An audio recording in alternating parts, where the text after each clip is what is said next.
So here we have an Arduino air sensor that we put together over the last few weeks, and we're trying to get them out into the field to get data. It's basically Arduino is a little board. It's this green thing that everything's plugged into, and it's an open source software programmable chip. Basically, it doesn't have any real job.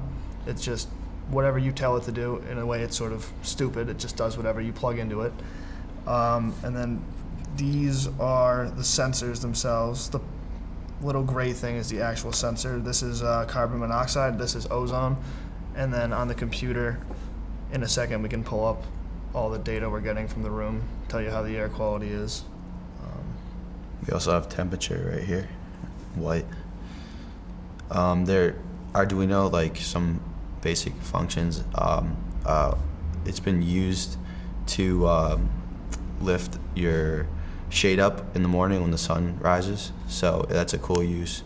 But we're basically taking this and trying to show the air quality in the inner city, and show maybe if there's a difference between the air quality when there's trees around or when there's no trees, and see like the differences in the health of the air.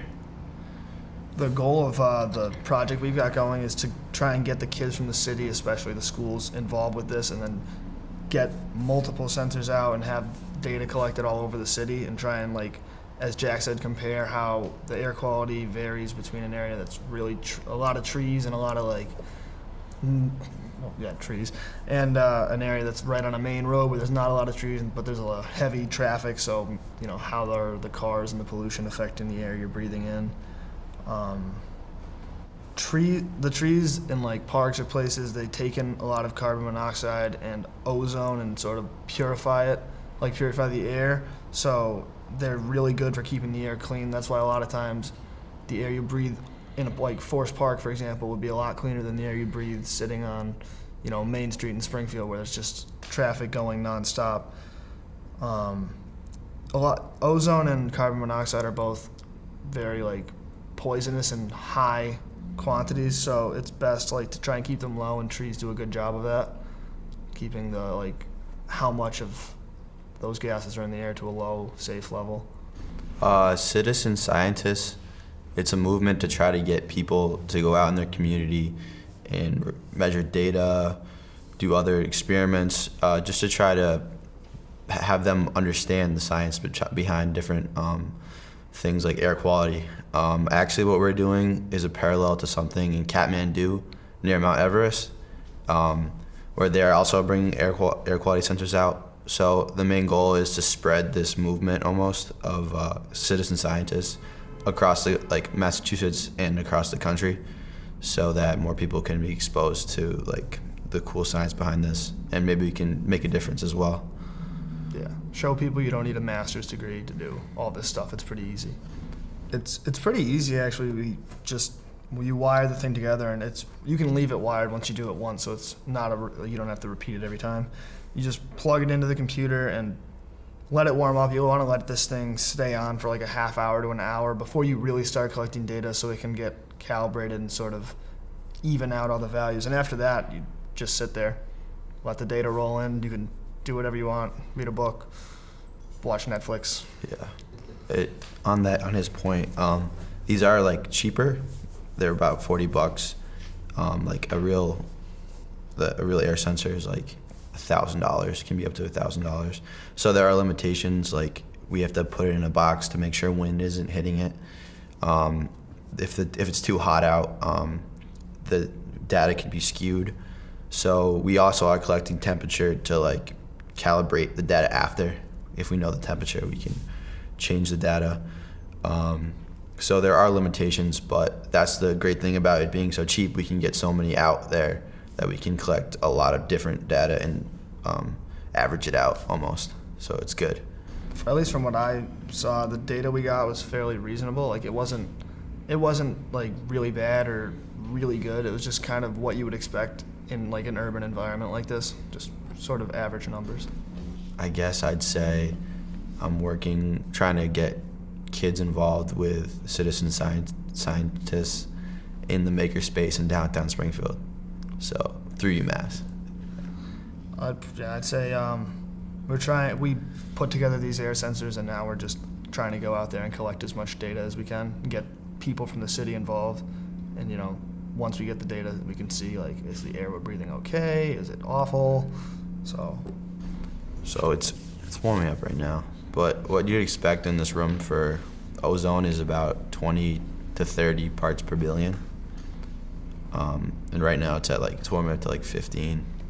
It's just like going up because it's still heating up. And that's also another issue with it. If it gets on too long, it also skews the data. So you gotta let it rest almost. One of the main people we've been working with is this guy Philemon, who's from Ethiopia actually, but he's been here for like 7 years because he did his undergrad at UMass Amherst, and then he's doing his graduate studies, and he's doing like environmental, some sort of like this, but not totally like this, but he's been helping us out. So he helped us sort of get the idea of how are we gonna like calibrate this and get the values, how do we put it together. He taught us how to put all the wiring and pieces onto it to get it functioning. So he's played a huge role in making this possible. And then Someone else who's in the same lab as him is a man named Kabin. He's actually going to be a professor at Villanova next year. He's been a real help. He's been helping Philemon with things he doesn't know. Been like coming to, what has he been doing with us with the ozone? Oh, he helped us, like the machine we used to calibrate it was sort of having difficulties. Yeah. So he came in, and he's been extremely generous because this isn't really his job, but he came in and took time out of his day, helped us like recalibrate it because we didn't actually know how, and it wasn't Philemon's area of expertise. So Kabin helped us get this going, because without that help, we wouldn't have been able to get like real values that were concrete and units we could actually use. It would just be sensor readings which have to be converted. All right, so the first column on the left is the ozone levels in parts per billion, and right now in the room it's somewhere near like 18.4. That was this one, yeah, 18.4, which is pretty reasonable. You'd expect anywhere from like 15 to 25 in a room inside, so 18's a regular value, pretty low, so that's good. And then the next one is carbon monoxide, which is like 2.78 right now, which is again good. You'd expect anywhere from 1 to 3 parts per million. So in terms of those two gases, you guys are good in here. This column's the temperature, and it's in degrees Celsius. There's some AC in here, so it's a good that little chilly. That's good. And this is the humidity, the percent of humidity, this column. And the humidity and temperature is just to see if there's any strange reasons that the other two columns would be affected.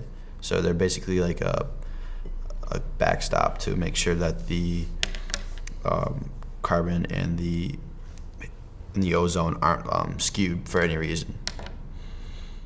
So we're collecting this data, and it's useful for like checking the air quality in Springfield and seeing how that is, but the overall bigger picture of this, there's a girl named Polista at UMass, and she's a graduate student, I believe, and she's working on the NASA Whirlwind project. So right now she's getting air quality data from all over the world. Like we said, there was Kathmandu, and then places in like Africa, I think, I can't remember exactly where, as well as here, and the goal is to give her all this data so she can sort of compile it, put it all together, and sort of try and form some sort of research-based hypothesis about the air quality around the world. And the winner gets like funding from NASA, so obviously that could be a huge opportunity if she did win. And I want to say the winner gets flown out to Italy, or the top few people get flown out to Italy to compete in like the final stages of this project. So it's pretty cool, and there's a lot to be like earned if you do well with this. Like NASA is willing to give thousands of dollars, I think, like hundreds of thousands probably, to the winner. So this data could help Polista with that project, which is cool. Maybe we could get more funding for trees, which is also very tied into what we do in Rieger and Springfield. So that'd be great to show people who have interest in the quality of life and the health of our city to get more trees.